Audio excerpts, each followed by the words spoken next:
আসসালামু আলাইকুম ওয়া রাহমাতুল্লাহি ওয়া বারাকাতুহু।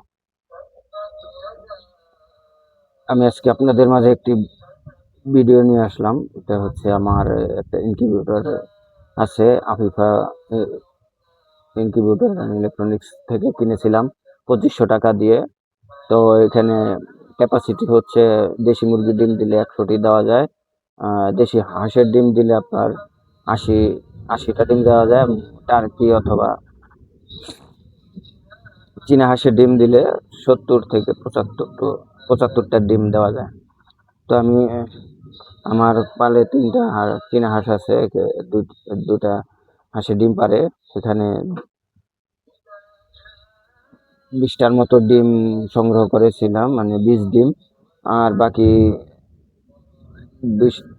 ২৫টা ডিম বাহির থেকে সংগ্রহ করেছিলাম। তো দুঃখের বিষয় হচ্ছে মানে ডিমগুলো খুব দামি দেয়, ২০০ টাকা হালি কিনতে হয়। তো ২৫টা ডিম কিনেছিলাম। এখানে মোট টোটাল ৪৫টা ডিম বসাইছিলাম। তো এখানে আজকে ডিম ক্যান্ডেলিং করা হয়েছে, গত ১১ তারিখে বসাইছিলাম ডিমগুলো। দেখেন, এই যে এখানে ডিমগুলো দেখেন, এখানে প্রায় ৬ হালি ২টার মতো ছিল, কয়েকটা ফেলে দেওয়া হয়েছে, আর এখানে এগুলো আছে। তো মনটা খুব খারাপ যে যেহেতু এত দামি ডিম বসাইছিলাম কিন্তু এতগুলো ডিম নষ্ট বের হয়েছে। এখন মেশিনের ভিতরে মাত্র ১৫টা ডিম আছে। এখন এই ১৫টা ডিমের থেকে কি আসলে ১৫টা বের হবে কিনা শিওর না, খুব দুশ্চিন্তায় আছি। তো মেশিনের ভিতরে দেখাবো একটু পরে আপনাদেরকে। তো কি কারণে এতগুলো ডিম নষ্ট হইলো বুঝতে পারতেছি না। যারা ডিম নিয়ে মেশিন নিয়ে কাজ করেন, যারা ইনকিউবেটর নিয়ে কাজ করেন, মেশিনে ডিম বসান, তারা একটু কাইন্ডলি আমাকে পরামর্শ দিবেন, কমেন্ট করবেন যে কি কি সমস্যার কারণে আমার এতগুলো ডিম নষ্ট হয়েছে।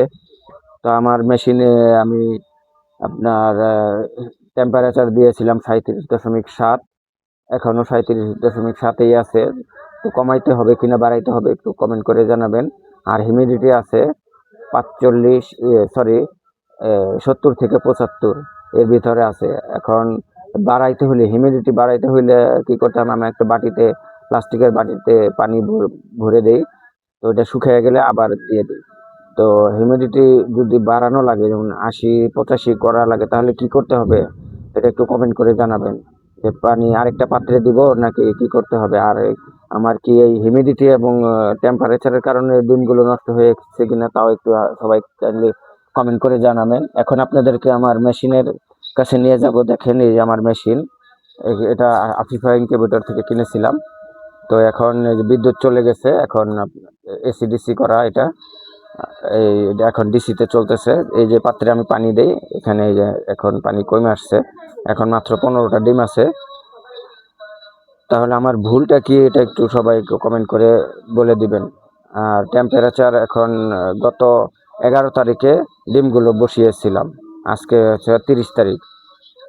তো প্রায় ৩ সপ্তাহের মতো হয়তো গেছে। তো এখন টেম্পারেচার কি বাড়াতে হবে না কমাতে হবে একটু কাইন্ডলি কমেন্ট করে জানাবেন। আর কি কি ভুল আছে আমার এখানে সবাই একটু কমেন্ট করে বলে দিবেন, জানাবেন। তো আমি পরবর্তীতে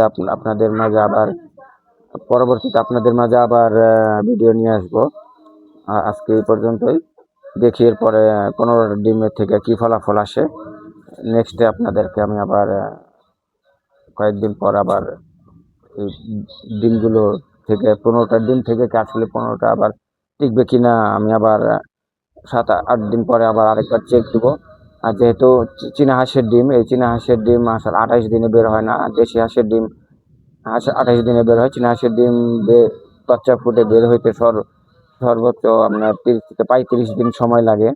তো এর ভিতরে আমি আবার ১০ দিন পরে আবার একটা ক্যান্ডেলিং করব, মানে ডিম চেক দিব যে এখানে ১৫টা থেকে সবগুলো ঠিক আছে কিনা। তো এই পর্যন্ত ইনশাল্লাহ আপনারা অপেক্ষা করেন। আর আমার এই কি কি ভুল আছে একটু সবাই কমেন্ট করে বলে দিবেন।